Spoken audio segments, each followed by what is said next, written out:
ನಾವು ಹುಲ್ಲು ತರಲಿಕ್ಕೆ ಅಂತ ರೆಡಿ ಮಾಡಿರೋ ಗಾಡಿ ಹಾ. 800 ಹಳೆಯ ಗಾಡಿ. ಹಾ. ಹಳೆಯ ಗಾಡಿಯನ್ನು ಇದಕ್ಕೆ ಆಲ್ಟ್ರೇಷನ್ ಮಾಡಿ ಪಿಕಪ್ ತರ ಮಾಡಿದ್ವಿ. ಇಷ್ಟಿದ್ದಾಳೆ, ಒಂದು ಹಸುದು ಹಾಲು ಕರೀತಾಳೆ ಬಿಟ್ರೆ ಹೌದಾ? ಒಂದು 2 ಲೀಟರ್ ಅಷ್ಟು ಹಾಲು ಕರೀತಾಳೆ. ಎಷ್ಟನೇ ಕ್ಲಾಸ್? ಇವಳು ಸೆಕೆಂಡ್ ಸ್ಟ್ಯಾಂಡರ್ಡ್. ಹೌದಾ? ಇವನು ಅಷ್ಟೇ, ಅವನಿಗೆ ಕೂಡ ಭಾರಿ ಇಂಟ್ರೆಸ್ಟ್ ಹಾಲು ಕರೀಲಿಯೋದ್ರಲ್ಲಿ. ಇದೇನಾದ್ರೂ ಚೆನ್ನಾಗಿದೆ ಅಂತ ಟೆಸ್ಟ್ ಏನಾದ್ರು ಆಗಿದೆ? ಖಂಡಿತ ಇದು ಲ್ಯಾಬ್ ಅಲ್ಲಿ ಟೆಸ್ಟ್ ಆಗಿ ಬಂದಿದೆ. ಆದ್ರೆ ಇದ್ರಲ್ಲಿರುವಂತ ವಿಟಮಿನ್ಸ್ ಬೇರೆ ಯಾವ ಹುಲ್ಲಲ್ಲಿ ಕೂಡ ಇಲ್ಲ ಅಂತ ಹೇಳ್ತಾ ಇದ್ದಾರೆ. ನೋಡಿ. ಈ ಹುಲ್ಲು ಹಾಕುವುದರಿಂದ ಹಾ. ಹಾಲು ಇನ್ಕ್ರೀಸ್ ಆಗುತ್ತೆ. ಹ್ಮ್. ಆಮೇಲೆ ಫ್ಯಾಟ್ ಡಿಗ್ರಿ, ಹಾ. ಮೇನ್ ಫ್ಯಾಟ್ ಡಿಗ್ರಿ ಇದು ಹೆಲ್ಪ್ ಮಾಡುತ್ತೆ.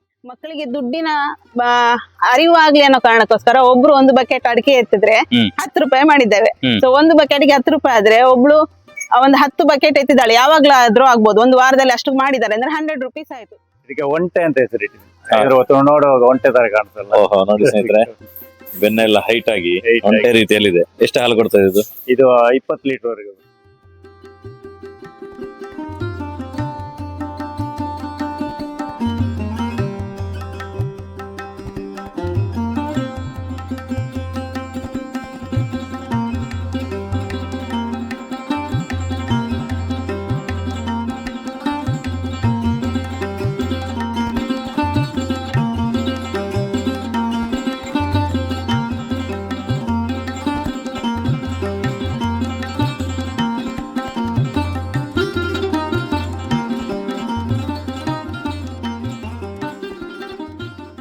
ಸಂಪೂರ್ಣ ಸಹಜ ಕೃಷಿ ಯೂಟ್ಯೂಬ್ ಚಾನಲ್ನ ಎಲ್ಲ ವೀಕ್ಷಕರಿಗೂ ನಮಸ್ಕಾರ. ನಾನು ಶಿವಪ್ರಸಾದ್ ಮಲೆಬೆಟ್ಟು.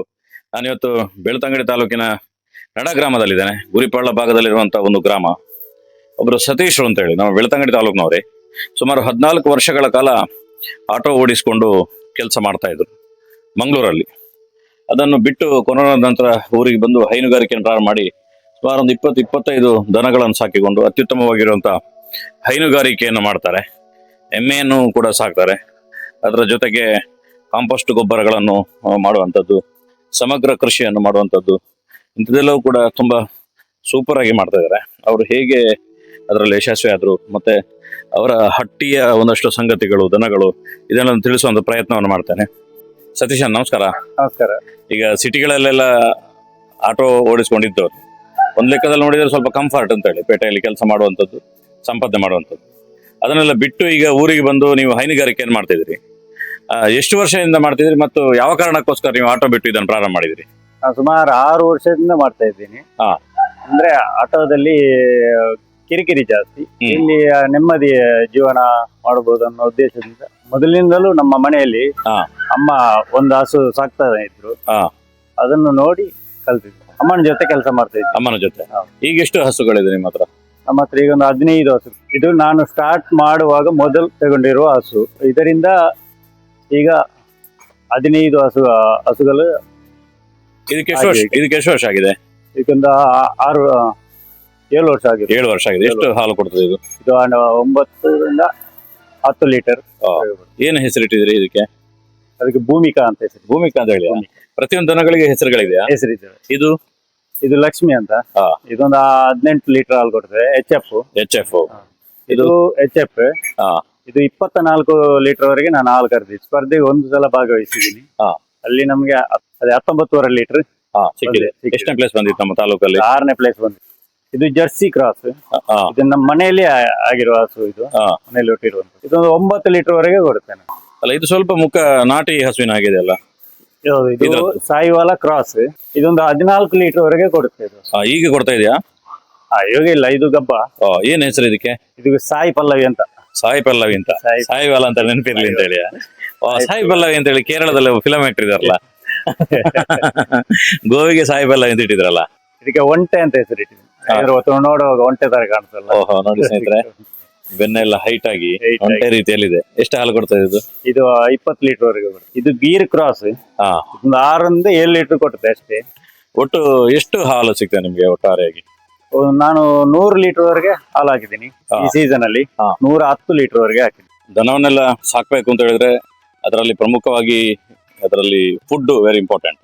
ಅದಕ್ಕೆ ಬೇಕಾಗಿರುವಂತ ಫುಡ್ ಗಳನ್ನೆಲ್ಲ ನೀವು ರೆಡಿ ಮಾಡ್ತೀರಿ. ನೀವು ಯಾವ್ಯಾವ ಫುಡ್ ಅನ್ನೆಲ್ಲ ಅದಕ್ಕೆ ಪ್ರಿಪೇರ್ ಮಾಡ್ತೀರಿ? ನಾವು ನೇಪಿಯರ್ ಹುಲ್ ಅಂತ. ಇದು ಇದೆಷ್ಟು ಹಾಕಿದಿರಿ? ಇದು ನಾವು ಒಂದು ಎಕರೆಯಲ್ಲಿ ಉಂಟು. 1 ಎಕರೆ. ಬೇರೆ ಬೇರೆ ಕಡೆ. ಓ, ಇದೇನು ಕೆಂಪು ಇದು ವಿಶೇಷ? ರೆಡ್ ನೇಪಿಯರ್ ಅಂತ. ಹಾ. ರೆಡ್ ನೇಪಿಯರ್ ಇದಂದ್ರೆ ಪ್ರೋಟೀನ್ ಜಾಸ್ತಿ ಇರುವಂತದ್ದು. ಹಾ. ಈಗ ನೇಪಿಯರ್ಗಿಂತ ಇದು ಸ್ವಲ್ಪ ಪ್ರೋಟೀನ್ ಜಾಸ್ತಿ ಇರುವಂತದ್ದು ಅಲ್ಲ, ಹುಲ್ಲು. ಇದೆಲ್ಲ ನಮ್ಮ ನಂದಿನಿಯವರೇ ಕೊಡೋದಾ? ಹೌದು. ಈಗ ಇದು ತಿಂತ ಆಮೇಲೆ ಇದೆಯಲ್ಲ, ತಿಂತ ಇರುವುದು ಇದು ಸೇವಂತಿಗೆ ಅಂತ ಹೇಳ್ತೀವಿ ನಾವಿಲ್ಲಿ. ಹಾ. ಇದನ್ನು ಇದು ತೋಟದಲ್ಲಿ- ಕಳೆ ಅಂತ ಹೇಳಿ ಎಲ್ಲಾ ಕಡೆ ಎಲ್ಲ ಮದ್ದೆಲ್ಲ ಹಾಕ್ತಾರೆ round ಇದನ್ನು up. ಮದ್ದಾಕಿ ನಾಶ ಮಾಡ್ತಾರೆ. ಹಾ. ನಾಶ ಮಾಡಬಾರ್ದು. ಹಸುಗಳು ತಿನ್ನುತ್ತವೆ, ಅಂದ್ರೆ ಕೆಲವು ಹಸುಗಳು ತಿನ್ನಲ್ಲ ಅಂತ ಇದನ್ನು ಹಾ. ವೇಸ್ಟ್ ಮಾಡ್ತಾರೆ. ಹಾ. 1-2 ಸಲ ಹಾಕಿದ್ಮೇಲೆ ಅದು ತನ್ನಿಂತಾನೆ ತಿನ್ನುತ್ತವೆ. ಅಲ್ಲ, ನಾನು ಮೊದಲಿನಿಂದಲೂ ಇದೇ ಆಗ್ತಾ ಇರೋದು. ಯಾಕಂದ್ರೆ ಹುಲ್ಲಿನ ಸಮಸ್ಯೆ ಆದಾಗ ಹಾ. ಇದು ಬೇಕಾಗುತ್ತೆ. ಇಷ್ಟು ಎಲ್ಲಿಂದ ತರ್ತೀರಿ?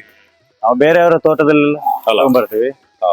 2-3 ಕಡೆ ತೋಟ ನಾವು ಮೊದಲೇ ಕೇಳಿಟ್ಟಿರ್ತೀವಿ. ನಾವು ಕ್ಲೀನ್ ಮಾಡಿ ಕೊಡ್ತೀವಿ ತೋಟ ನಿಮ್ಮದು, ಹಾ. ನಮ್ಗೆ ಕೊಡಿ ಅಂತ. ಹಾ. ನಮ್ಗೆ ಅವರು ಸಹಕಾರ ಮಾಡ್ತಾರೆ. ಅಂದ್ರೆ ಅವ್ರಿಗೊಂದು ಲಾಭ, ನಿಮ್ಗೊಂದು ಲಾಭ. ಹೌದು, ನಿಮ್ಗೆ ಹುಲ್ಲು, ನಮ್ಗೆ ಅವ್ರಿಗೆ ಹುಲ್ಲು, ತೋಟ clean ಆಗುತ್ತೆ. ಅವರಿಗೆ ತೋಟ ಕ್ಲೀನ್ ಆಗುತ್ತಲ್ಲ. ನೋಡಿ. ಈ ಹುಲ್ಲು ಆಗುವುದರಿಂದ ಹಾ. ಹಾಲು ಇನ್ಕ್ರೀಸ್ ಆಗುತ್ತೆ. ಹ್ಮ್. ಆಮೇಲೆ ಫ್ಯಾಟ್ ಡಿಗ್ರಿ, ಹಾ. ಮೇನ್ ಫ್ಯಾಟ್ ಡಿಗ್ರಿ ಇದು ಹೆಲ್ಪ್ ಮಾಡ್ತದೆ. ಇಲ್ಲ ವೇಸ್ಟ್ ಅಲ್ಲ, ನನ್ನ ಪ್ರಕಾರ ಇದು ಫ್ಯಾಟ್ ಡಿಗ್ರಿಗೆ ಒಳ್ಳೆ ಮದ್ದು. ಒಳ್ಳೆ ಮದ್ದು. ಅದೆಲ್ಲ ದನಗಳು ತಿಂತದೆ. ನೀವು ಒಂದ್ಸಲ ಅಭ್ಯಾಸ ಮಾಡಿಸಿ ಇದನ್ನು, ತುಂಬಾ ಚೆನ್ನಾಗಿ ತಿಂತದೆ ನೋಡಿ. ಇದೆಲ್ಲ ಕಸ ಕಡ್ಡಿ ರೀತಿಯಲ್ಲಿ ಎಲ್ಲವನ್ನು ಹುಡಿ ಮಾಡ್ತದಲ್ಲ. ಹೆಚ್ಚಾಗಿ ನಾವು ಹಸಿರುಳ್ಳನ್ನೇ ಯೂಸ್ ಮಾಡ್ತೀವಿ. ಹಾ. ಅದರ ಜೊತೆಗೆ ಹಿಂಡಿ ಮತ್ತು ಬೂಸ ಹಾ. ಯೂಸ್ ಮಾಡ್ತೀವಿ. ನಾನು ಹೆಚ್ಚಾಗಿ ಮಿಲ್ಕ್ ಸ್ಟಾರ್ ಅಂತ, ಓ. ಅಂದ್ರೆ ಇದರಲ್ಲಿ ಎಲ್ಲ ತರದ ಹಾ. ಮಿಕ್ಸ್ ಇರುತ್ತೆ. ಹಾ. ಎಲ್ಲ ಹಿಂಡಿಗಳು ಮಿಕ್ಸ್ ಆಗಿ ಇರ್ತವೆ. ಅಲ್ಲ, ಇದು ರಿಚ್ ಪ್ರೋಟೀನ್, ಹಾ, ಬೆಟರ್ rich ಡೈಜೆಸ್ಟಿವ್. ಹೌದು. ಒಳ್ಳೆ ಆಮೇಲೆ ಇದು ಸಮೃದ್ಧಿ ಅಂತ ಗೋದ್ರೇಜ್ ಅವ್ರದ್ದು. ಓ. ಇದನ್ನ ಹಾಕಿದ್ರೆ ನಿಮ್ಗೆ 2 ದಿವಸದಲ್ಲಿ ರಿಸಲ್ಟ್. ಅಲ್ಲ, ಈಗ 2 ಲೀಟರ್ ಹಾಲು ಕೊಡುವ ಹಸುವಿಗೆ ಹಾಕಿದ್ರೆ ನೀವು 2 ದಿವಸದಲ್ಲಿ 3 ಲೀಟರ್ ಗ್ಯಾರಂಟಿ ತೆಗಿ. ಓಹೋ. 100%. ಎಷ್ಟು ಹಾಕ್ತೀರಿ ಒಂದು ದಿನಕ್ಕೆ? ಒಂದು ದನಕ್ಕೆ ಹಣ ಇದಕ್ಕೆ ಒಂದು ಕೆಜಿ, ಒಂದು ಹಸುವಿಗೆ 1 ಕೆಜಿ ಸಮೃದ್ಧಿ, ಹಾ. 1 ಕೆಜಿ ಮಿಲ್ಕ್ ಸ್ಟಾರ್, ಹಾ. ಆಮೇಲೆ 2 ಕೆಜಿ ನಾನು ಇದು ನಂದಿನಿ KMF ಇದು KMF ಅವ್ರದ್ದು ಹಿಂಡಿ. ಅದ್ರ ಜೊತೆಗೆ ಸೈಲೇಜ್ ಅನ್ನ ಹಾಕ್ತಾರೆ. ಸೈಲೇಜ್ ಅನ್ನು ಹಾಕ್ತೀವಿ. ಸೈಲೇಜ್ ನೀವೇ ಮಾಡುದು, ತರಿಸುದಾ? ಅಲ್ಲ, ನಾವು ತರಿಸುದು. ನೋಡು, ತೆಗೀರೋಣ. ಹೇಗಿದೆ ಸೈಲೇಜು? ಎಲ್ಲಿ ತರಿಸುದು? ಇದು ಹಾಸನದಿಂದ ಬರುತ್ತೆ. ನೋಡಿ, ಇಲ್ಲೊಂದು ದನ ಇದೆ, ತುಂಬಾ ಸಣ್ಣ ಸೈಜ್ ಇದೆ ಅಲ್ಲ. ಯಾವ್ದು ಇದು? HF ಕ್ರಾಸ್ ಇದು. ಇದೇ ಕರು ಹಾಕಿರೋದು. ಎಷ್ಟು ದಿನ 4 ದಿವಸ ಆಯ್ತು. 4 ದಿವಸದ ಕರು. ನೋಡಿ ಸ್ನೇಹಿತರೆ, ಹೆಸರು ಇಟ್ಟಿದ್ದಾರೆ ಕರುವಿಗೆ ಏನಾದ್ರು? ಇಲ್ಲ, ಇನ್ನು ಇಡಬೇಕಷ್ಟೇ, ಇನ್ನಿದ್ದೇವೆ. ನಾಮಕರಣ ಆಗಿಲ್ಲ. ನೋಡಿ ಸ್ನೇಹಿತರೆ, ಒಂದು ಎಮ್ಮೆಯನ್ನು ಕೂಡ ಸಾಕಿದ್ದಾರೆ. ಕೃಷಿ ಅನ್ನೋದು ಒಂದು ಪ್ರಯೋಗ. ಹೇಗೆ ಎಮ್ಮೆ ಕ್ಲಿಕ್ ಆಗ್ಬೋದಾ? ಯಾವ ಎಮ್ಮೆ ಇದು? ಇದು ಮುರ್ರಾ. ಎಷ್ಟು ತಿಂಗಳಾಯ್ತು ಇದಕ್ಕೆ? ಇದು 3 ವರ್ಷ ಆಗಿದೆ. 3 ವರ್ಷ ಆಗಿದೆ ಅಲ್ಲ? 3 ವರ್ಷದ. ನೋಡಿ ಸ್ನೇಹಿತರೆ, ಎಮ್ಮೆ ನಿನಗೆ ಸಾಟಿ ಇಲ್ಲ ಅಂತ ಹೇಳ್ತಿದೆ ನೋಡಿ. ನೋಡಿ ಸ್ನೇಹಿತರೆ, ಹೈನುಗಾರಿಕೆ ಅಂತ ಹೇಳಿದ್ರೆ ಕೇವಲ ಹಾಲು ಮಾತ್ರ ಅಲ್ಲ, ಇದರ ಸಗಣಿ ಗಂಜಲದ ಮುಖಾಂತರನು ಕೂಡ ಆರ್ಥಿಕವಾಗಿ ಸದೃಢ ಆಗ್ಬೋದು ಅಂತೇಳಿ ಸತೀಶ್ರು ನಮ್ಗೆಲ್ಲರೂ ಕೂಡ ತೋರಿಸ್ತಾರೆ. ಇದು ತರಗೆಲೆ, ಆಮೇಲೆ ಸೋಗೆ, ಪಾಲೆ ಎಲ್ಲ ನಮ್ಮ ತೋಟದೆಲ್ಲವನ್ನು ತಂದು ಈ ಗುಂಡಿಯಲ್ಲಿ ಹಾಕ್ತಿವಿ. ಹ್ಮ್. ಗುಂಡಿಯಲ್ಲಿ ಹಾಕಿ ನಾವು ಸಗಣಿಯನ್ನು ಬುಟ್ಟಿಯಲ್ಲಿ ಹಾಕಲ್ಲ, ನೀರು ಮಾಡಿ ಗುಂಡಿಗೆ ಬಿಡ್ತೀವಿ. ಯಾಕಂದ್ರೆ ಸಗಣಿ ಒಂದೇ ಕಡೆ ಹಾಕಿದ್ರೆ ಅದು ಒಂದೇ ಕಡೆ ಇರುತ್ತೆ. ಅದು ಎಲ್ಲ ಕಡೆನು ಕ್ಲೀನ್ ಆಗಿ ತರಗೆಲೆ ಜೊತೆ ತರಗೆಲೆ ಕರಗ್ಬೇಕಲ್ಲ, ಅದಕ್ಕೋಸ್ಕರ ಆ ರೀತಿ ಬಿಡ್ತೀವಿ. ನೀರು ಮಾಡಿ ಬಿಡ್ತೀವಿ. ವರ್ಷಕ್ಕೊಂದ್ಸಲ ತೆಗೆದು ಮೇಲೆ ಡ್ರೈ ಮಾಡ್ಲಿಕ್ಕೆ ಹಾಕ್ತಿವಿ. ಡ್ರೈ ಮಾಡ್ಲಿಕ್ಕೆ ಒಂದು 3 ತಿಂಗಳು ಬಿಡ್ತೀವಿ. ಇಲ್ಲಿ ಈ ಡ್ರೈ ಮಾಡುವಾಗ ಟ್ರೈಕೋಡರ್ಮಾ ಅಂತ ಪೌಡರ್ ಬರುತ್ತೆ, ಅದನ್ನ ಮಿಕ್ಸ್ ಮಾಡಿ ಇಟ್ಟಿರ್ತೀನಿ. ಇದರಲ್ಲಿ ಬಂದು ತಗೊಂಡು ಹೋಗ್ತಾರೆ. ಅಲ್ಲ, ಉಜಿರೆ ಬೆಳ್ತಂಗಡಿ ಸುತ್ತಮುತ್ತ ಯಾರು ಬೇಕಾದ್ರೂ ನೀವು ಕಾಂಟ್ಯಾಕ್ಟ್ ಮಾಡಬಹುದು. ಒಳ್ಳೆ ಸೂಪರ್ ಆಗಿರುವಂತಹ ಹಟ್ಟಿ ಗೊಬ್ಬರಕ್ಕೆ ಟ್ರೈಕೋಡರ್ಮಾಸ್ ಎಲ್ಲ ಹಾಕಿ, ಅದರ ಜೊತೆಗೆ ಕಾಡಿನ ಎಲ್ಲ ಸೊಪ್ಪುಗಳನ್ನು, ಕೃಷಿ ತ್ಯಾಜ್ಯಗಳು, ಎಲ್ಲ ಉತ್ಪನ್ನಗಳನ್ನೆಲ್ಲ ಹಾಕಿ ಮಾಡಿದ್ದಾರೆ. ತುಂಬಾ ಚೆನ್ನಾಗಿದೆ ಗೊಬ್ಬರ, ನೋಡುವಾಗನೇ ಗೊತ್ತಾಗುತ್ತೆ. ನಾವು ಹುಲ್ಲು ತರಲಿಕ್ಕೆ ಅಂತ ರೆಡಿ ಮಾಡಿರೋ ಗಾಡಿ 800 ಹಳೆಯ ಗಾಡಿ. ಹಳೆಯ ಗಾಡಿಯನ್ನು ಇದಕ್ಕೆ ಆಲ್ಟ್ರೇಷನ್ ಮಾಡಿ ಪಿಕಪ್ ತರ ಮಾಡಿದೀವಿ. ಎಷ್ಟು ವರ್ಷದ ಹಳೆ ಗಾಡಿ ಇದು? ಒಂದು 20 ವರ್ಷ ಹಳೆಯ ಗಾಡಿ. ಸೂಪರ್ ಇದೆ. ಇದು ನೀವೇ ಮಾಡಿಸಿರೋದು ಅಥವಾ ಯಾರ ಗ್ಯಾರೇಜ್ ಅವ್ರು ಮಾಡಿ ಕೊಟ್ಟಿರೋದು? ನಾವೇ ಮಾಡಿಸಿರೋದು, ಮನೆಯಲ್ಲೇ ಇಲ್ಲೇ ಬಂದು ಮಾಡಿಸಿರೋದು. ಬಾರಿ ಕಡಿಮೆ ಖರ್ಚಲ್ಲಿ ಮಾಡಿದ್ದೀರಾ? ಅಂದ್ರೆ ಎಷ್ಟು ಖರ್ಚಾಗಿದೆ ಇದಕ್ಕೆ? ಒಂದು 30,000 ಖರ್ಚಾಗಿದೆ. ಗಾಡಿಗೆ ಎಷ್ಟು ಖರ್ಚಾಗಿದೆ? ಟೋಟಲ್ 60,000ದಲ್ಲಿ ರೆಡಿ ಆಗಿದೆ ಗಾಡಿ. ಅಲ್ಲ, ಗಾಡಿ ಸೇರಿ ಏನೇನೆಲ್ಲ ಸಾಗಿಸ್ತೀರಿ ಇದರಲ್ಲಿ? ಇದರಲ್ಲಿ ಹುಲ್ಲು, ಅಡಿಕೆ, ಗೊಬ್ಬರ, ತೋಟಕ್ಕೆ ಬೇಕಾದ ಎಲ್ಲ ಗೊಬ್ಬರ ಬೇಕಾದ ಇದರಲ್ಲಿ ಸಾಗಿಸುದು.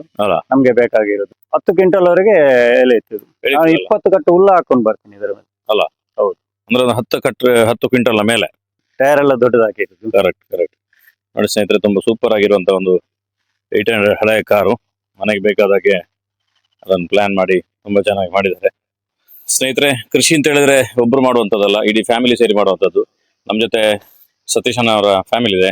ಮೇಡಮ್ ನಮಸ್ತೆ. ನಮಸ್ತೆ ಸರ್, ನನ್ನ ಹೆಸರು ಹರ್ಷ ತರಾಣಿ ಅಂತೇಳಿ. ನಾನು ಗವರ್ಮೆಂಟ್ ಫಸ್ಟ್ ಏಡ್ ಕಾಲೇಜ್ ಉಪ್ಪಿನಂಗಡಿಯಲ್ಲಿ ವರ್ಕ್ ಮಾಡ್ತಿದ್ದೀನಿ ಪ್ರೆಸೆಂಟ್ ಆಗಿ. ಹಾ. ನಾವು ಕೂಡು ಕುಟುಂಬದವರು. ನಾವು ಮನೇಲಿ ಒಟ್ಟು 10 ಜನ ಇದ್ದೇವೆ. ಮತ್ತೆ ಇಲ್ಲಿ ಇಬ್ರು ಕೆಲಸದವ್ರು ಇದ್ದಾರೆ. ಅವರು ಸತೀಶ್ ಅಣ್ಣ ಅಂತೇಳಿ ಇಲ್ಲೇ ಲೋಕಲ್ ಅವರು. ಮತ್ತೆ ಇವರು ಚಲವಯ್ಯಣ್ಣ ಅಂತೇಳಿ ಅವರು ಲೋಕಲ್ ಅವರು. ಇವ್ರು ನನ್ನ ಹಸ್ಬೆಂಡ್. ಮತ್ತೆ ಇವರು ತಂಗಿ ಮಕ್ಕಳು ಕೇಶಿತಾ ಅಂತೇಳಿ, ಲೋಚನ್ ಅಂತೇಳಿ. ಇವರು ಇಬ್ರು ನನ್ನ ಮಕ್ಕಳು. ನನ್ನ ವೇಣ್ಯ ಮತ್ತೆ ನೇಹಿತ ಅಂತೇಳಿ.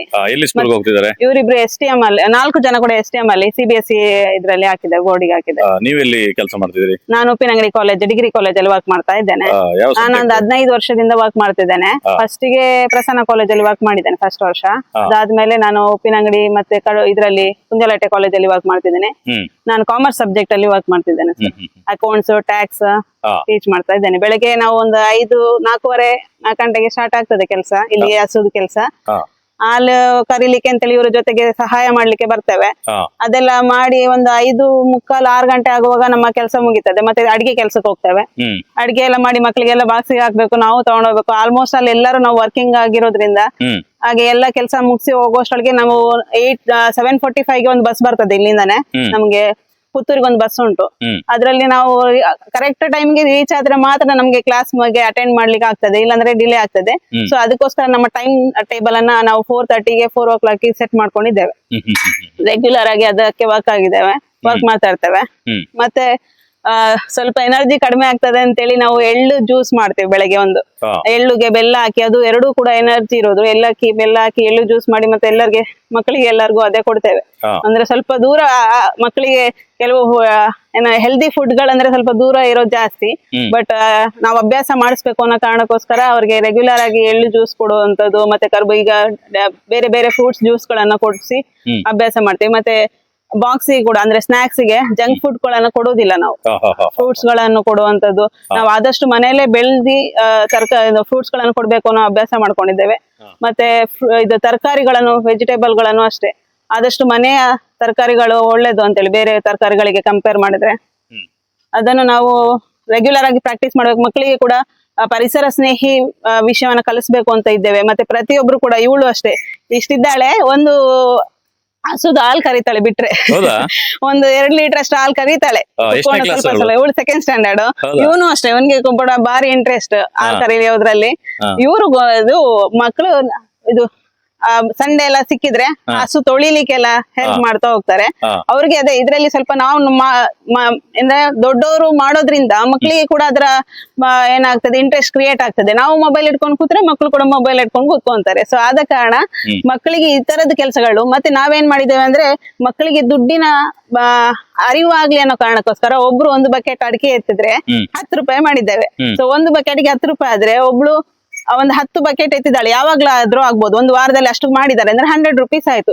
ಈ ಜಾತ್ರೆಗೆ ಹೋಗ್ಬೇಕಾದ್ರೆ ದುಡ್ಡು ಕೇಳ್ತಾರಲ್ಲ, ಆಗ 100 ರೂಪಾಯಿ ಅವ್ರ ಕೈಯಲ್ಲಿ ಕೊಟ್ರೆ ಎಷ್ಟು ಖರ್ಚು ಮಾಡ್ಬೇಕು ಮತ್ತೆ ಎಷ್ಟು ಸೇವೆ ಮಾಡ್ಬೇಕು ಅಂತ ಅವ್ರಿಗೆ ಅನುಭವ ಆಗ್ತದೆ.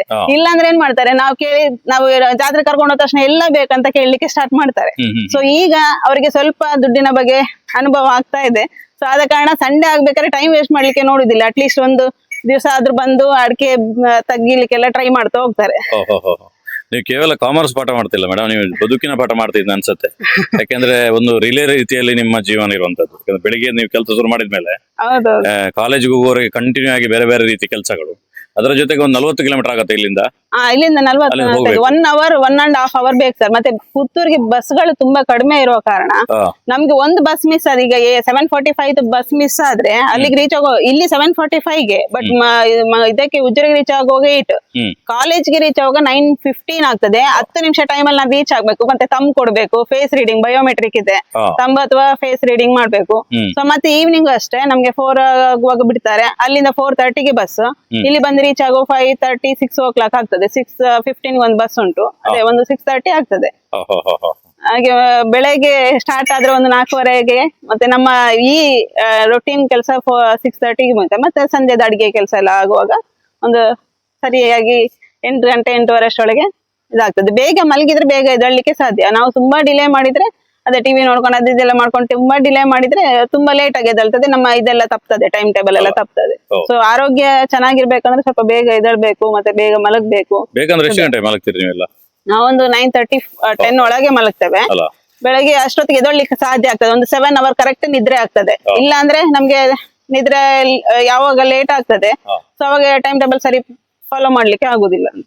ಈ ಫಾರ್ಮ್ಗೆ ಬಂದಾಗ ನಮಗೆ ಒಬ್ರು ಕಾಕತಾಳೀಯವಾಗಿ ಇಲ್ಲಿಗೆ ಪ್ರತಿನಿತ್ಯ ವಿಸಿಟ್ ಮಾಡುವಂತ ವೆಟರ್ನರಿ ಡಾಕ್ಟರ್ ಶಿವಪ್ರಸಾದ್ರು ಸಿಕ್ಕಿದ್ರು. ಅವರ ಜೊತೆ ಮಾತಾಡ್ತೇನೆ ನಾನು. ಇವರದ್ದು ಹೇಗಿದೆ ಹೈನುಗಾರಿಕೆ ಅನ್ನೋದು. ಸರ್ ನಮಸ್ತೆ. ನಮಸ್ತೆ ಸರ್. ನೀವು ತುಂಬಾ ಕೃಷಿಕರನ್ನು ನೋಡಿರ್ತೀರಿ, ಪ್ರತಿನಿತ್ಯ ಬೇರೆ ಬೇರೆ ಹಟ್ಟಿಗಳಿಗೆ ಹೋಗ್ತಾ ಇರ್ತೀರಿ. ಹೌದು. ಈಗ ಸತೀಶ್ ತುಂಬಾ ಚೆನ್ನಾಗಿ ಕೃಷಿ ಮಾಡ್ತಾ ಇದಾರೆ, ಅದರ ಜೊತೆ ಹೈನುಗಾರಿಕೆಯನ್ನು ಮಾಡ್ತಾರೆ. ಏನ್ ಅನ್ಸುತ್ತೆ ಸರ್ ಅವರೊಟ್ಟಿಗೆ ನಿಮ್ಮ ಅನುಭವ ಏನು? ಅಂದ್ರೆ ಈಗ ಪ್ರತಿನಿತ್ಯ ಒಂದು 100 ಲೀಟರ್ ಹಾಲು ಹಾಕ್ತಾ ಇದ್ದಾರೆ ಅವರು.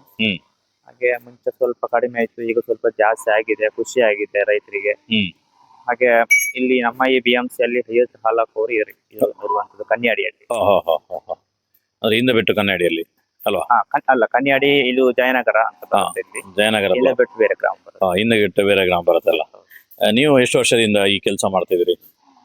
ನಾನು ನಿಯರ್ಲಿ 3 ವರ್ಷದಿಂದ ನಾನು ಮಾಡ್ತಾ ಇದ್ದೇನೆ. KMF ಅಂಡರ್ ಅಲ್ಲಿ ನಾವು ವೆಟರ್ನರಿ AI ಟೆಕ್ನಿಷಿಯನ್ ಆಗಿ ಕೆಲಸ ಮಾಡ್ತಾ ಇರೋದು. ಇಲ್ಲಿಗೆ ರೀಸೆಂಟ್ ಆಗಿ ನಾನು ಬರ್ಲಿಕ್ಕೆ ಸ್ಟಾರ್ಟ್ ಆದ್ಮೇಲೆ ಪ್ರತಿನಿತ್ಯ ನಾನೇ ಬರ್ತಿದ್ದೇನೆ. ಪ್ರತಿ ದಿನಕ್ಕೂ AI ಮಾಡೋದಕ್ಕೆ, ಮತ್ತೆ ಟ್ರೀಟ್ಮೆಂಟ್ಗಳು ಏನಿದ್ರು ಕೂಡ ಪ್ರಥಮ ಚಿಕಿತ್ಸೆ ಈ ತರ ಎಲ್ಲ ಮಾಡ್ತಾ ಇರ್ತೀವಿ. ಈಗ ಒಂದು ಕೈಯಲ್ಲಿ ನೀವು ಹಿಡ್ಕೊಂಡಿದ್ದೀರಿ ಈ ಸೊಪ್ಪು. ಹೌದು. ಇದ್ರ ಬಗ್ಗೆ ಏನ್ ಹೇಳ್ತೀರಿ? ಇದು ಅಂದ್ರೆ ಈಗ ನಮ್ಮ ತೋಟದಲ್ಲಿ ಕಲೆ ಅಂತ ಬಂದಿರುವಂತದ್ದು. ಮುಂಚೆ ಎಲ್ಲ ತುಂಬಾ ಹುಲ್ಲುಗಳಿತ್ತು ತೋಟಗಳಲ್ಲಿ. ಈ ಕಲೆ ಬಂದ್ಮೇಲೆ ಹುಲ್ಲುಗಳೆಲ್ಲ ಬೇರೆ ಹುಲ್ಲೆಲ್ಲ ಕಡಿಮೆ ಆಗಿದೆ. ಈ ಹುಲ್ಲನ್ನೇ ರೈತರು ಇದನ್ನೇ ಆಶ್ರಯ ಮಾಡ್ಕೊಂಡು ಎಲ್ಲ ದನಗಳನ್ನ ಸಾಕ್ತಾ ಇದ್ದಾರೆ. ಇದು ಲ್ಯಾಬ್ ಅಲ್ಲಿ ಟೆಸ್ಟ್ ಆಗಿ ಬಂದಿದೆ. ಆದ್ರೆ ಇದ್ರಲ್ಲಿರುವಂತ ವಿಟಮಿನ್ಸ್ ಬೇರೆ ಯಾವ ಹುಲ್ಲಲ್ಲಿ ಕೂಡ ಇಲ್ಲ ಅಂತ ಹೇಳ್ತಾ ಇದ್ದಾರೆ. ಮತ್ತೆ ಇದನ್ನು ಎಲ್ಲ ಹುಲ್ಲಿನ ಜೊತೆಗೆ ಮಿಕ್ಸ್ ಮಾಡಿ ಅದನ್ನ ಇದಕ್ಕೆ ಹಾಕಿದ್ರೆ ಒಳ್ಳೇದು ದನಗಳಿಗೆ. ಅದು ಬರೀ ಇದನ್ನೇ ಹಾಕಿದ್ರೆ ಸ್ವಲ್ಪ ಬಾಡಿ ಹೀಟ್ ಎಲ್ಲ ಟೆಂಪರೇಚರ್ ಜಾಸ್ತಿ ಇರುತ್ತೆ. ಟೆಂಪರೇಚರ್ ಜಾಸ್ತಿ ಆದ್ರೆ ಹೀಟಿಗೆ ಬ್ರೀಡಿಂಗ್ ಎಲ್ಲ ನಿಲ್ಲುವಂತದ್ದೆಲ್ಲ ಕಡಿಮೆ ಆಗ್ತದೆ. ಹಾಗಾಗಿ ಇದನ್ನ ಮಿಕ್ಸ್ ಮಾಡಿ ಯೂಸ್ ಮಾಡಬಹುದು. ಕರೆಕ್ಟ್. ಮೇನ್ ಹುಲ್ಲಿನ ಜೊತೆ ಇದನ್ನು ಮಿಕ್ಸ್ ಮಾಡಿದ್ರೆ ಉಪಯೋಗ ಆಗುತ್ತೆ. ಇವರಿಗೆ ಅದನ್ನೇ ಮಾಡ್ತಿದ್ದಾರೆ. ಹೌದು, ಖಂಡಿತ. ಇವರು ಕೊಡುವಂತ ಫೀಡ್ ಅಲ್ಲಿ ಏನು ವ್ಯತ್ಯಾಸ ಇಲ್ಲ. ತುಂಬಾ ಚೆನ್ನಾಗಿ ಫೀಡ್ ಮಾಡ್ತಾ ಇದ್ದಾರೆ ದನಗಳಿಗೆ. ಹಾಗಾಗಿ ಹಾಲು ಕೂಡ ಯಥೇಚ್ಛವಾಗಿ ಬರ್ತಾ ಇದೆ. ನಮ್ಗೆ ಈ ರೀತಿಯ ಒಂದು ಕಂಟೆಂಟ್ ಗಳು ಸಿಗ್ಬೇಕು ಅಂತ ಹೇಳಿದ್ರೆ ನಮ್ಮ ವೀಕ್ಷಕರು ಅಂತ ಹೇಳ್ಬೋದು, ಪ್ರೋತ್ಸಾಹಕರು ಅವರು ಇಂಪಾರ್ಟೆಂಟ್. ಆ ರೀತಿ ತುಂಬಾ ಜನ ಪ್ರೋತ್ಸಾಹಕರಲ್ಲಿ ನಮ್ಮ ಬೆಳ್ತಂಗಡಿ ತಾಲೂಕಲ್ಲಿ ಸುಲೈಮಾನ್ ಇದ್ದಾರೆ. ಸರ್ ನಮಸ್ತೆ. ನಮಸ್ತೆ ಸರ್. ಸುಲೈಮಾನ್ ಅವರು ತುಂಬಾ ಕೃಷಿಕರ ಮಧ್ಯದಲ್ಲಿ ಕೆಲಸ ಮಾಡುವಂತವ್ರು. ಇಡೀ ಬೆಳ್ತಂಗಡಿ ತಾಲೂಕಲ್ಲಿ ಕೃಷಿಕರಿಗೆ ಬೇರೆ ಬೇರೆ ರೀತಿಯ ಟ್ರೈನಿಂಗ್ ಅನ್ನು ಕೊಡ್ತಾ ಇದ್ದೀರಿ ಸರ್. ಅಂತದ್ರಲ್ಲಿ ಒಂದು ಅತ್ಯುತ್ತಮವಾಗಿರುವಂತಹ ಒಂದು ಕೃಷಿ ಫ್ಯಾಮಿಲಿ ಅಂತ ತೋರಿಸಿದ್ರಿ. ತುಂಬಾ ಜನರಿಗೆ ಇನ್ಸ್ಪೈರ್ ಆಗುವಂತ ಕೆಲಸ. ಅದರ ಜೊತೆಗೆ ಈ ಉಪವಾಸದ ಸಂದರ್ಭದಲ್ಲೂ ಕೂಡ ನೀವು ಬೆಳಿಗ್ಗೆ ಬೇಗ ನಿಮ್ಮ ಎಲ್ಲ ಕೆಲಸಗಳನ್ನು ಮುಗಿಸಿ ನಮ್ಮೊಟ್ಟಿಗೆ ಬಂದಿರಿ. ನಮ್ಮ ಕಡೆಯಿಂದ ನಿಮಗೆ ಧನ್ಯವಾದಗಳು. ಅದೇ ರೀತಿಯಲ್ಲಿ ಈ ರೀತಿಯ ಕೃಷಿಕರಿಗೆ ಯಾವ ರೀತಿಯಲ್ಲಿ ಒಂದು ಪ್ರೋತ್ಸಾಹಗಳು ಸಿಗಬೇಕು ಅಂತ ಹೇಳಲಿಕ್ಕೆ ಇಚ್ಛೆ ಪಡ್ತೀನಿ. ಸರ್, ಮೊನ್ನೆ ನಾನು ಇಲ್ಲಿ ಇಂದಬೆಟ್ಟಲ್ಲಿ ಗುರಿಪಳ್ಳದಲ್ಲಿ ಒಂದು ತರಬೇತಿ ಇತ್ತು, ಅಣಬೆ ತರಬೇತಿ. ಅಲ್ಲಿ ಬಂದಾಗ ಮೇಡಮ್ ಅವರ ಪರಿಚಯ ಆಯ್ತು. ನನಗೆ ಮೊದಲು ಪರಿಚಯ ಇರಲಿಲ್ಲ. ಆಗ ಅವರು ಒಂದ್ಸರಿ ಮನೆಗೆ ಬನ್ನಿ ವಿಸಿಟ್ ಮಾಡಿ ಅಂತ ಹೇಳಿದ್ರು. ಅವರು ಹೇಳಿದ ಒಂದು ಸಬ್ಜೆಕ್ಟ್ ಕಂಟೆಂಟ್ ಅಂದ್ರೆ, ನಾವು ಹಸು ಸಾಕ್ತಾ ಇದ್ವಿ, ತುಂಬಾ ಸಗಣಿ ಉಂಟು ಇಲ್ಲಿ, 10-20 ಲೋಡ್ ಆಗ್ತದೆ ಅಂತ ಹೇಳಿದಾಗ ನಾನು ಅವರಿಗೆ ಒಂದು ಮಾಹಿತಿ ಹೇಳಿದೆ. ನೀವು ಅದೊಂದು ಎರೆಹುಳು ಮತ್ತು ಎರೆಹುಳು ಗೊಬ್ಬರ ಎರಡನ್ನು ಮಾಡಿದ್ರೆ, ಒಂದು ಸಿಸ್ಟಮ್ಯಾಟಿಕ್ ಆಗಿ ಮಾಡಿದ್ರೆ ಇನ್ನೂ ಅದರ ಒಂದು ಮೌಲ್ಯವರ್ಧನೆ ಮಾಡಿ ಕೊಟ್ಟಾಗ ಆಗ್ತದೆ ಅಂದ್ರೆ ಆ ಉದ್ದೇಶದಿಂದ ಬಂದಿರುವಂತದ್ದು. ಆಗ ನಿಮ್ದು ಸಂಪೂರ್ಣ ಸಹಜ ಕೃಷಿ ಯೂಟ್ಯೂಬ್ ಚಾನಲ್ ಅವರ ನೆನಪಾಯ್ತು. ನಿಮ್ಗೆ ಆಗ್ಲೇ ನಾವು ಕಾಲ್ ಮಾಡಿ ಹೇಳಿದ್ವಿ, ಇವರ ಬಗ್ಗೆ ಒಂದು ಕಂಟೆಂಟ್ ಮಾಡಿ, ಒಂದು ವಿಡಿಯೋ ಮಾಡಿ ಅಂತ ಹೇಳಿ. ಅಂದ್ರೆ ಒಂದು 10 ಜನರಿಗೆ ಒಂದು ಮೋಟಿವೇಶನ್ ಆಗ್ಲಿ ಅಂತ ಹೇಳಿ. ಯಾಕಂದ್ರೆ ಇಲ್ಲಿ ಇವರು ನಾವು ಮೈನ್ ಕಂಟೆಂಟ್ ದನ ಸಾಕುದಾದ್ರು ಅವರೊಂದು ಬೇರೆ 4-5 ವಿಚಾರಗಳನ್ನ ಹೇಳಿದ್ರು. ಮೇಡಮ್ ಅವರು ಮಾತಾಡೋದನ್ನು ಮಕ್ಕಳಿಗೆ ಒಂದು ಮೋಟಿವೇಶನ್ ಕೊಡುವಂತದ್ದು, ಮಕ್ಕಳಿಗೆ ಒಂದು ಹಣದ ಮಹತ್ವ, ದುಡ್ಡಿನ ಮಹತ್ವ ತಿಳಿಯುವಂತದ್ದು ಒಂದು ವಿಚಾರ ಅವರು ಮೊನ್ನೆ ಹೇಳಿದಾಗ ನನಗೆ ಭಾರಿ ಖುಷಿ ಆಯ್ತು. ಅದನ್ನು ಇವತ್ತು ಕೂಡ ನಿಮ್ಮ ವಿಡಿಯೋದಲ್ಲಿ ಅವರು ಹೇಳಿದ್ರು. ಅದರೊಟ್ಟಿಗೆ ಅವರು ಮಂಗಳೂರಲ್ಲಿ ಆಟೋದಲ್ಲಿ ದುಡಿತಾ ಇದ್ದವರು ಕೊರೋನಾ ಟೈಮಲ್ಲಿ ಊರಿಗೆ ಬಂದು ದನ ಸಾಕುವಂಥದ್ದು, ಇಷ್ಟು ದೊಡ್ಡ ಮಟ್ಟದಲ್ಲಿ ಅಂದ್ರೆ ದನ ಸಾಕುವುದು ತುಂಬಾ ಕಷ್ಟ ಅಂತ ಎಲ್ಲರ ಮನಸ್ಸಲ್ಲಿ ಇರುವಂತದ್ದು. ಆದ್ರೆ ಇವರು ಕಷ್ಟ ಅಂತ ಇಲ್ಲ, ಅದನ್ನು ಸುಲಭ ಮಾಡ್ಕೊಂಡಿದ್ದಾರೆ. ಅದು ಫುಡ್ ಕೊಡುವಂತದ್ದು ಇರ್ಬೋದು. ಯಾಕಂದ್ರೆ ಎಲ್ಲರೂ ಎಲ್ಲ ಊರಲ್ಲಿ ತೋಟದಲ್ಲಿ ಕಳೆ ಸಸ್ಯ ಆಗಿ ಬಿಸಾಡಿ, ಏನು ರೌಂಡ್ ಆಫ್ ಮಾಡಿ ಭೂಮಿಯನ್ನು ಹಾಳು ಮಾಡಿ ಬಿಸಾಡುವಂಥದ್ದು ಕಳೆ ಸಸ್ಯವನ್ನು ಅವರು ಇಲ್ಲಿ ದನಗಳಿಗೆ ಆಹಾರವಾಗಿ ಬೇರೆ ಹುಲ್ಲಿನೊಟ್ಟಿಗೆ ಮಿಕ್ಸ್ ಮಾಡಿ ಕೊಡ್ತಾ ಇದ್ದಾರೆ. ಅಂದ್ರೆ ಕಡಿಮೆ ಖರ್ಚನ್ನು ಕಡಿಮೆ ಮಾಡ್ಲಿಕ್ಕೆ ನೋಡ್ತಾ ಇದ್ದಾರೆ. ಎಲ್ಲಕ್ಕಿಂತ ಖುಷಿಯಾಗಿರುವಂಥದ್ದು ಮಕ್ಕಳಿಗೆ ದುಡ್ಡಿನ ಮಹತ್ವ. ಅಂದ್ರೆ ಅವರು ಅಡಿಕೆ ಹೆಕ್ಕಿ ತಂದು ಅದಕ್ಕೆ ಒಂದು ಗೋಣಿಗೆ ಒಂದು ಬಕೆಟ್ 10 ರೂಪಾಯಿ ಕೊಟ್ಟು ಆ ದುಡ್ಡಿನ ಮಹತ್ವ ಅವರ ಕೈಯಲ್ಲಿ ತಿಳಿಯುವಂತದ್ದು ವ್ಯವಸ್ಥೆ ಮಾಡ್ತಾ ಇದ್ದಾರೆ. ಮತ್ತು ಈ ಫ್ಯಾಮಿಲಿ ಎಲ್ರಿಗೂ ಒಂದು ಮೋಟಿವೇಶನ್ ಆಗುವಂತದ್ದು ಒಂದು ಉದ್ದೇಶ ಇಟ್ಕೊಂಡು ಕೆಲಸ ಮಾಡ್ತಾ ಇದ್ದಾರೆ ಅಂತ ಹೇಳ್ಬೋದು. ಒಂದು ಕೂಡು ಕುಟುಂಬದಲ್ಲಿ ಎಲ್ಲರೂ ಸೇರಿ, ಮಕ್ಕಳು ಸಹಿತ ಸೇರ್ಕೊಂಡು ಅವರವರ ಪಾಲನ ಕೆಲಸ ಮಾಡಿಕೊಂಡು ಕರೆಕ್ಟ್ ಒಂದು ರುಟೀನ್ ಆಗಿ ಮಾಡ್ತಾ ಇದ್ದಾರೆ. ಹಾಗಾಗಿ ಇಂಥ ಒಂದು ಫ್ಯಾಮಿಲಿಯನ್ನ ನೀವು ಎಲ್ಲ ವೀಕ್ಷಕರಿಗೆ ಪರಿಚಯ ಮಾಡಿದ್ದಕ್ಕೋಸ್ಕರ ತಮಗೂ ಧನ್ಯವಾದ ಹೇಳ್ತಾ ಇದ್ದೇನೆ. ಅದೇ ರೀತಿಯಲ್ಲಿ ಇಂಥ ಒಂದು ಒಳ್ಳೆಯ ಮಾಹಿತಿಯನ್ನು ನಮಗೆ ಕೊಡ್ಲಿಕ್ಕೆ ಸಹಕರಿಸಿದ ಸತೀಶ್ ಅಣ್ಣ ಮತ್ತು ಅವರ ಮಿಸಸ್ ಹರ್ಷತಾ ರಾಣಿ ಅವರಿಗೆ ಮತ್ತು ಅವರ ಎಲ್ಲ ಮಕ್ಕಳಿಗೆ ನಾನು ಕೂಡ ಧನ್ಯವಾದ ಹೇಳಲಿಕ್ಕೆ ಬಯಸ್ತೇನೆ. ಧನ್ಯವಾದಗಳು. ಧನ್ಯವಾದಗಳು ಸರ್.